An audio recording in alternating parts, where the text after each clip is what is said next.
به نام الله بخشاینده مهربان. امتی که خاطره ندارد، روح ندارد، به گذشته راه می رود و به آینده سرگردان می شود. از این رو ملت هایی که تاریخ ندارند برای خود تاریخی از خیال می سازند و ملت هایی که قهرمان ندارند از تصور خود قهرمانان غیر عادی می بافند. آنها را در فیلم ها می سازند، بالای ابرها پرواز می دهند تا گذشته های سیاهی آلوده به خون، ظلم و استعمار خود را پوشانند. اما امت اسلام قهرمانانی دارد که زمین را از راستی، عدالت و نور پر کردند. ولی دشمنان ما صحیفه شکوه ما را از تاریخ تمدن بشری پاک کردند. در دانشکده‌های علمی غرب دانشجویان تاریخ علم را از روزگار یونان و روم می‌خوانند، سپس تاریخ ما را می‌گذرند و یک و یک باره به دوره نهضت اروپا می‌پرند، گویا که ما وجود نداریم. و در دانشکده‌های حربی قصداً صحیفه افتخاراتی ما را نادیده می‌گیرند، گویا که آن هرگز نوشته نشده است. آنها درباره ناپلئون، اسکندر، چنگیزخان، تیمورلنگ و هانیبال سخن می‌گویند، اما خالد، عمر، سعد، مثنی و قعقاع را نادیده می‌گیرند. با وجود این فرق بسیار بزرگ است میان اصطلاح آنها و فتح ما. اصطلاح آنها آهن، آتش و ویرانی انسان و آبادانی است. غالب در آن باقی میماند، در حالی که خودپسند، ستمگر و مغرور است و مغلوب برای انتقام در کمین نشسته منتظر میماند. اما فتح ما، فتح اسلام، قصه دیگر است. آن در طبیعتش عجیب و در جوهرش یگانه است. آن اصطلاح سرزمین ها نبود، بلکه فتح قلب ها بود، برقرار کننده عدالت، رحمت و نور ایمان. فتحی که پاک می کند، نه ویران، زنده می سازد، نه نابود. ما شام را فتح کردیم. آیا امروز در شام می توانی فرق بگذاری میان فرزندان فتح کنندگان غالب و فرزندان اهل کشور که مغلوب بودند؟ هرگز. زیرا اسلام به هر کشوری که وارد شد استوار گردید و باقی ماند و اهل آن سرزمین در تعلیمات آن آب شدند و آمیخته گشتند. این است عراق، مصر و اندونزیا. به آنها استعمار در آمد و اسلام نیز در آمد، اما استعمار رفت و دیگر برنگشت، ولی اسلام در آنجا باقی ماند و باقی خواهد ماند تا آنگاه که الله تعالی بخواهد.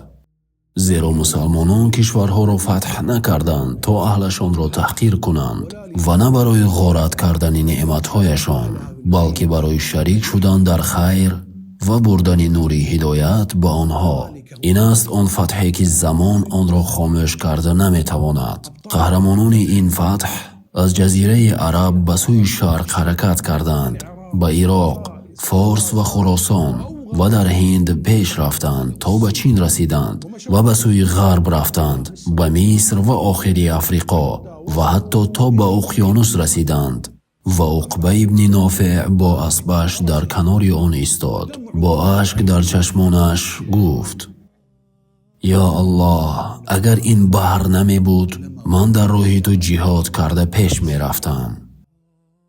و از آنجا سپاه ایمان راه را ادامه داد.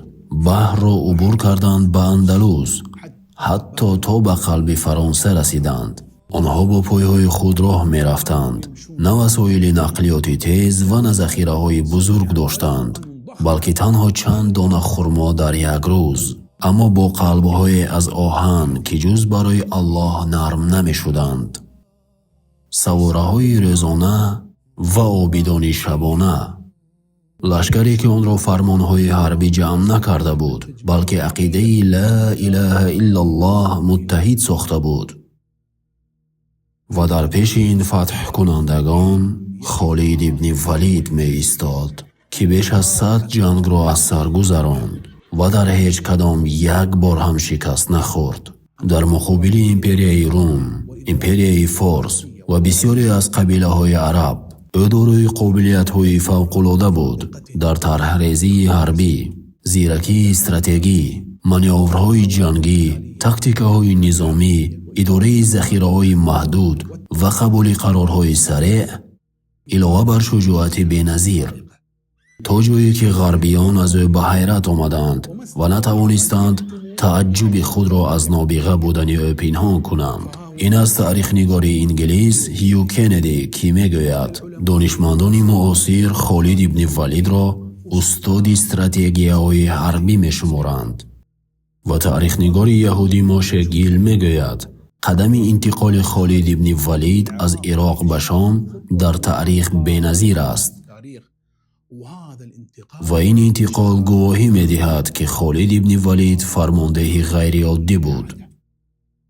و استاد تاریخ فیلیپ هیتی میگوید حمله های خالد ابن ولید با عمرو ابن عاص از جمله 4 معرکه بهترین اجرا در تاریخ جنگ می باشند که با معرکه های ناپلئون و اسکندر مقایسه می شوند.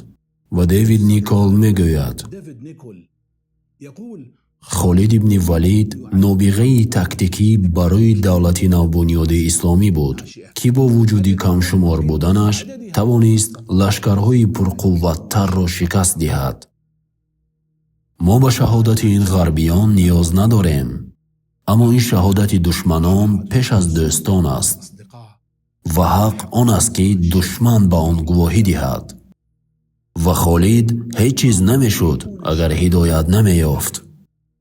اگر هدایت الله نمی بود او به صحیفه های تاریخ وارد نمی شد و اثر یا نام و نشان نمی داشت. خصوصا این که در ابتدای کارش به بزرگترین جنایت دست زد، جنگیدن بر ضد پیامبر صلی الله علیه و سلم در چندین موقع. ولیکن همین که خالد اسلام آورد و شهادت را به زبان راند و چند روز نگذشت که به خالد دیگر تبدیل یافت، به خالدی که شمشیر برهنه خدا است.